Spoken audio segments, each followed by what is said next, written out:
만약 눈을 떴는데 여러분들이 메이플랜드라는 게임 속 세상에 와 있다고 생각해보세요.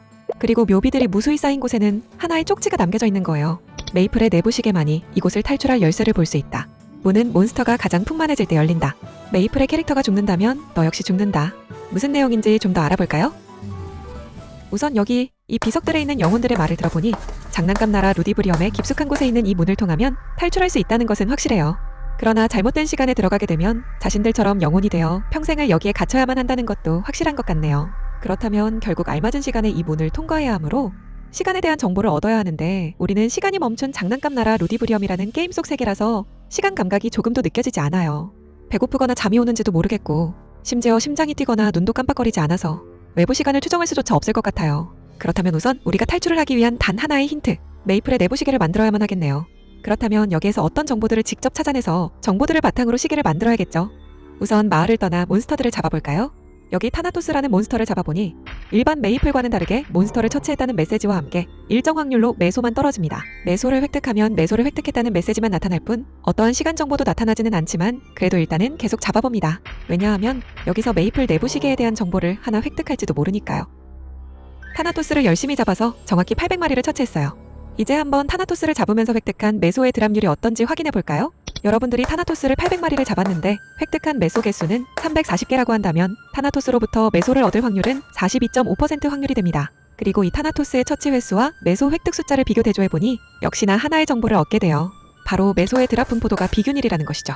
즉 타나토스를 처음 잡은 것부터 마지막 잡은 것은 크게 달라지지 않았는데 매소의 드랍 분포도는 유난히 특정 구역에 몰려있다는 거예요. 타나토스를 처음 잡고 100마리씩 구별해서 획득한 매소 개수들을 세어보았더니 각각 76, 77, 72, 16, 14, 20, 31, 34개로 편차가 크게 났어요.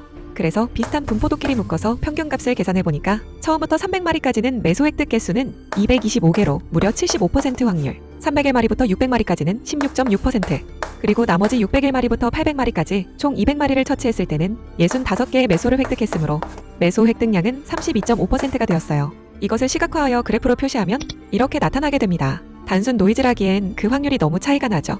여러분들은 직감적으로 매소 드랍률이 어떤 조건에 따라 변화하는구나, 이 조건을 자세히 알면 열쇠에 대해서 정보를 얻을 수도 있겠다 라는 생각이 들게 되는 거죠. 단순히 운에 의한 것이 아님을 검증하기 위해 타나토스를 800마리 잡는 것을 몇 번 더 반복해보죠. 자, 이제 타나토스를 800번 잡는 것을 몇 번 반복해서 관측했으니 그래프들을 확인해볼까요? 예상과는 다르게 그래프들이 완전히 뒤죽박죽이 되어버렸어요. 우리의 기대와는 다르게 애초에 드랍률이 랜덤이었던 탓일까요? 우리가 놓친 변수가 있지는 않았을까요? 생각해보니 몇 가지 측정 조건 변화들을 간과했던 것 같습니다. 그중 첫 번째는 캐릭터의 점진적 강해짐입니다. 처음에 타나토스를 처치했을 때에는 캐릭터가 약한 상태라 충분히 많이 타격해야 잡을 수 있었는데 잡다 보니까 캐릭터가 강해지면서 타나토스를 처치하는 데 소요되는 시간이 점진적으로 감소한 것이죠. 몬스터를 잡아야 드랍률을 통해 내부 시스템을 역추적할 수 있으니 이 행위는 멈출 수 없고 몬스터를 잡을수록 캐릭터가 성장하는 것은 불가역적 성질이니 여러분들은 강해짐에 따라 잡아야 할 타나토스 개체수를 보정해야겠죠. 이때 보정의 변수값은 타나토스를 타격한 횟수가 되겠죠. 처음엔 5번을 때리면 죽었는데 내가 강해져서 이제는 4번 만에 죽는다고 하면 한 마리당 평균 타격 횟수가 줄어들고 그러면 타나토스 100마리 처치의 내부 진행량은 이전보다 더 짧아지게 되니까요. 그래서 우리는 알 수 없는 시간을 배제하고 총 타격량을 기준으로 창을 정교화해야 하죠. 즉 같은 타나토스 몬스터를 잡더라도 캐릭터가 강해지면 한 마리를 잡는 데 필요한 평균 타격수가 달라지고 우리는 외부 시계를 사용할 수 없으니까 800마리 같은 고정 킬수로 비교하면 관측 조건이 달라집니다.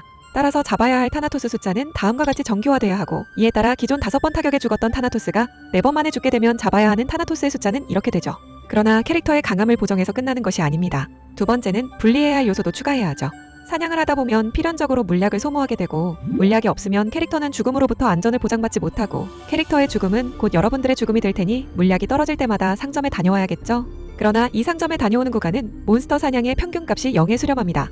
문제는 이 상태에서도 메이플 드랍률의 위상 변화는 계속 흐르고 있다는 것이고 그렇다면 쉬지 않고 잡았을 때와 정보가 차이나게 되겠죠. 따라서 사냥을 멈추고 상점에 다녀오는 구간을 구분지어 분리하지 않으면 우리의 그래프는 혼합 상태가 되어 정밀도가 하락하게 됩니다.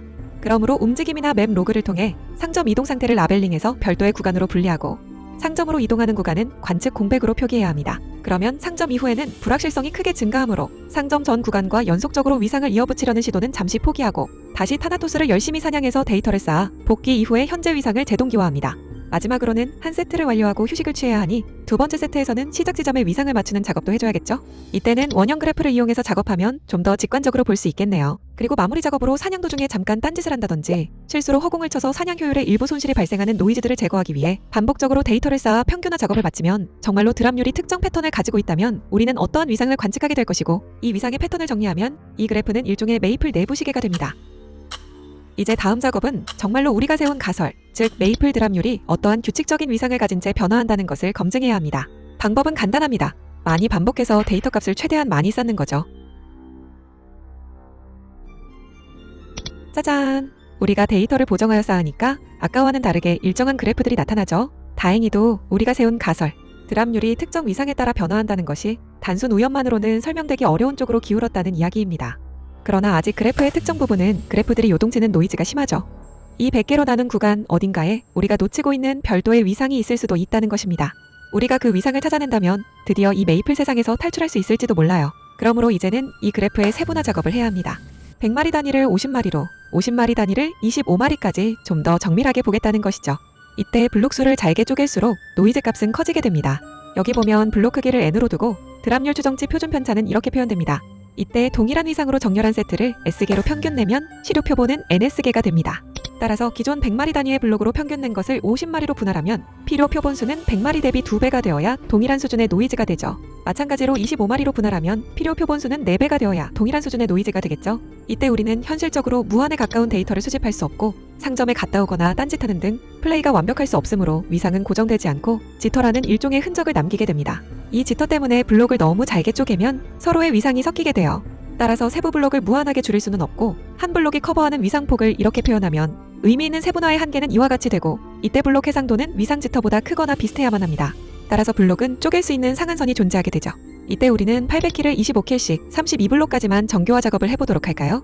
짜잔! 아까보다 그래프가 훨씬 안정적이고 정교하게 표현이 되었네요. 이 그래프에서 주목해야 할 것은 바로 이 부분. 드랍률이 높은 구역이 유독 불안정해 보이죠? 여러 번 관측해도 비슷한 노이즈가 반복된다는 것은 아주 짧은 순간 동안 어딘가에 드랍률이 아주 높은 위상이 아주 짧게 숨어있을 가능성을 시사합니다. 그리고 그 순간이 이 메이플 세상을 탈출할 유일한 타이밍일지도 몰라요. 아까 쪽지에 몬스터들이 가장 풍만해질 때라고 적혀 있었으니까요. 그래서 그래프를 더 정교하게 봐야 하는데 여기서 중요한 포인트가 있습니다. 여기서 블록 수를 더 분할하면 지터에 의해 위상이 섞이게 되어서 그래프의 노이즈가 더 심해질 수 있어요. 그러니 이번에는 분할이 아닌 다른 방식으로 그래프를 정교화해야 합니다. 걱정하지 마세요. 생각보다 간단하게 정교화시킬 수 있으니까요. 바로 첫 매소 획득 공백을 단축시키는 것이죠. 왜 첫 매소 획득 공백의 단축이 전체 그래프의 정교화를 의미하게 될까요? 위수식에 따르면 처치가 빨라져서 매소 드랍 이벤트를 더 자주 만나게 되면 그만큼 내부 시계에 쌓이는 정보도 더 촘촘해집니다. 이때 어떤 방식으로 내부 시계를 추정하든 오차를 무한히 줄일 수는 없고 그 바닥선을 수식으로 잡아주는 게 바로 크레머라우 하한 또는 불편 추정량의 분산 하한입니다. 이 수식에 따르면 분산은 FT분의 1보다 작아질 수 없죠. 따라서 핵심은 사냥을 하면서 FT가 얼마나 빠르게 커지느냐, 즉 정보가 얼마나 빨리 쌓이느냐가 됩니다. 이는 다음 식을 통해 직관적으로 알아볼 수 있습니다. 이 식에 따르면 사냥하면서 매소 획득 이벤트를 하나씩 쌓아갈수록 내부 시계를 맞추는 데 필요한 정보들이 얼마나 촘촘히 쌓이는지를 나타냅니다. 이때 장기적으로 충분히 누적해서 보면 단위 누적당 정보량에는 최대치가 생깁니다. 그 한계가 바로 T분의 1입니다. 즉 첫 이벤트가 빨라질수록 T는 작아지고 그 결과 장기적으로 TFT는 커지므로 내부 시계를 더 빠르게 정교화할 수 있게 되는 거죠. 이것을 일반화해서 얻는 결과를 시계 불확정성 관계라고 합니다. 그리고 메이플이라는 예시를 양자 시스템에 대입하면 포톤 카운팅으로 관측되는 양자 점프가 되고 나노스케일에 적용하면 여러 상태가 전이하는 마르코프 점프 네트워크가 되는 거죠. 그러나 무엇보다 중요한 것은 여러분들은 드디어 메이플 내부 시계 추정기를 완성하고 극도로 정교해진 데이터를 바탕으로 자신있게 문을 통과해 탈출한다는 점이겠죠.